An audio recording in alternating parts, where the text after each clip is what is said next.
Welcome to the CWPA Referee Online Education Program. This past season, I was sent a video clip with a question regarding the referee's responsibilities. As you will see, the clip is about an ordinary foul awarded just outside the 5-meter line at about 6 or 7 meters. Unfortunately, the sound is not on the video, but you could tell where the ordinary foul was awarded. As I watched the action prior to the call, through the ordinary foul, and after the direct shot was taken, I saw 3 points for discussion. Take a look at the clip in real time and see if you can identify the 3 points for discussion. Remember, there is no sound. Now take a look and pick out the 3 points for discussion.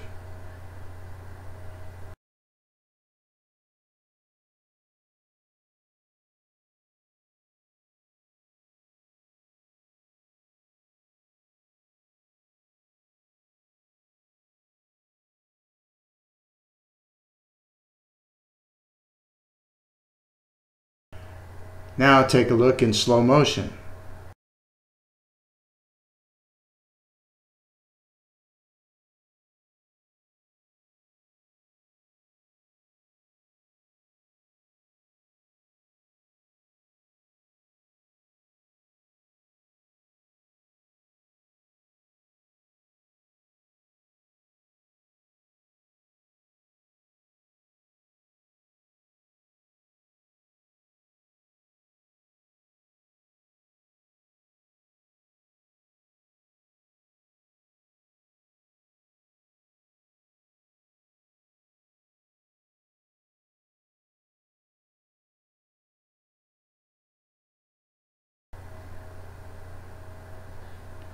Point 1.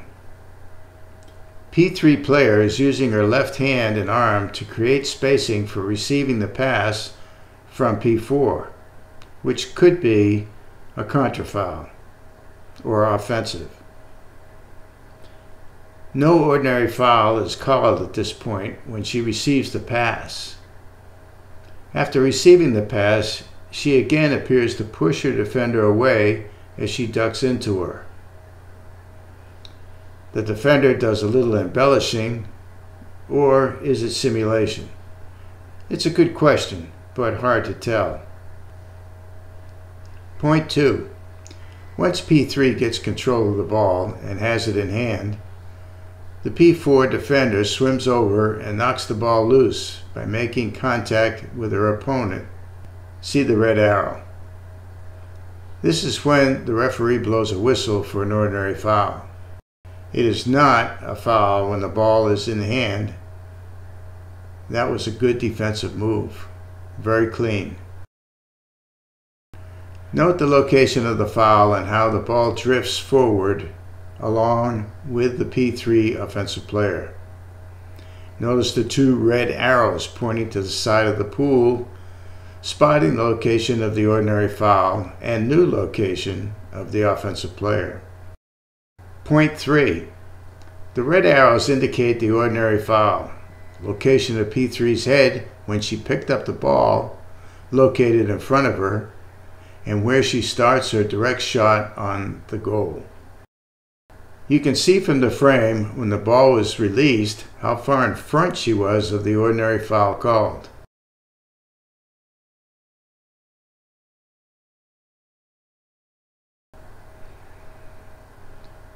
The referee turns the ball over, disallowing the goal for improper taking of the free throw.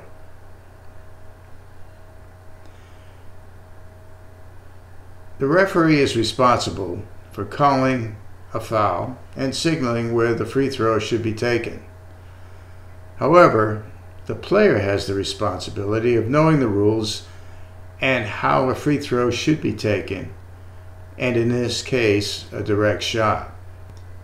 The player never appeared to look at the referee when the foul was called and just went to the ball location, which had drifted forward. A more experienced referee in this situation might have used a quick double whistle, tweet tweet, to get the player's attention for relocation. That did not happen, and the referee was correct in turning the ball over since the player appeared to be intent on ignoring the ball location relative to the called foul and not looking at the referee making the call. Both parties have responsibilities, and in this case, the player didn't respond to the referee's signaling and was penalized with a turnover. To sum up the 3 points, number 1, an offensive foul or contra could have been called on P3 player for using a straight arm to position for receiving the ball from P4. And secondly, for moving into the defender's space for trying to draw an ordinary foul. 2, when the ordinary foul was called, the ball was in the hand of the offensive player. Hitting the arm to dislodge the ball is not a foul, unless it is a player safety issue, such as striking, or done in a way that creates a definite foul on the follow-through. And finally, 3, a direct shot needs to be taken from the point of the ordinary foul called. If the ball drifts forward, it must be taken back before a direct shot can be taken. Comments and questions are welcomed. Just email Ed Reed at officials@collegiatewaterpolo.org.